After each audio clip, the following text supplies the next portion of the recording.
আজকের আমি আপনাদের সম্মুখে দু চারটি কথা তুলে ধরেছি। সোশ্যাল মিডিয়ার মধ্যে বিভিন্ন রকম প্ল্যাটফর্ম রয়েছে, যেমন ফেসবুক, ইনস্টাগ্রাম, শেয়ারচ্যাট, তার সঙ্গে ইউটিউব আরও অন্যান্য ইত্যাদি ইত্যাদি। তো আজকের আমি আপনাদেরকে বলবো কাদের অ্যাকাউন্টের আপনি ফ্রেন্ড লিস্টে থাকবেন এবং তার সঙ্গে তাদের ফলোয়ার্স হবেন। আপনার সম্মুখে একটি অ্যাকাউন্ট এলো, একটি পেজ এলো, আপনি চট করে সেই পেজ এবং অ্যাকাউন্টের ফ্রেন্ড হতে যাবেন না এবং ফলো করতে যাবেন না। আগে স্ক্রল করে করে দেখুন তাদের ভিডিও, তাদের স্পিচ, তাদের লেখা লেখনীতে আপনি কিছু শিক্ষা অর্জন করতে পারেন কিনা।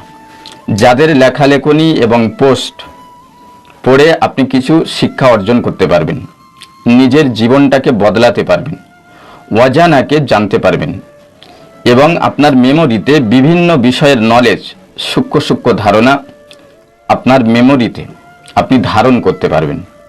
তাদের পেজ, তাদের অ্যাকাউন্ট ফলো করুন। নয়তো আপনি সকালবেলা ঘুম থেকে উঠলেন, ফেসবুক, ইনস্টাগ্রাম আর অন্যান্য সাইটগুলো আপনি ওপেন করলেন, একটা অ্যাকাউন্ট, একটা পেজ এলো, চট করে আপনি ফলো করে দিলেন। এর দৃষ্টান্ত হলো মাছি মেরে হাত দুর্গন্ধ করার সমতুল্য।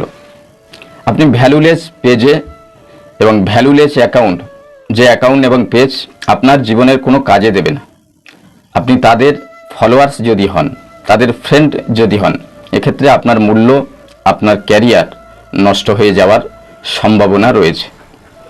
আমাদের এই অ্যাকাউন্ট সাথে দর্পণ, যারা ফলোয়ার্স রয়েছেন এবং ফ্রেন্ড লিস্টে যারা রয়েছেন তারা কিন্তু হাইডে রয়েছেন। তামাম ওয়ার্ল্ড এদেরকে জানতেও পারবে না, বুঝতেও পারবে না কারা কারা এই অ্যাকাউন্টের সঙ্গে জয়েন্ট রয়েছে।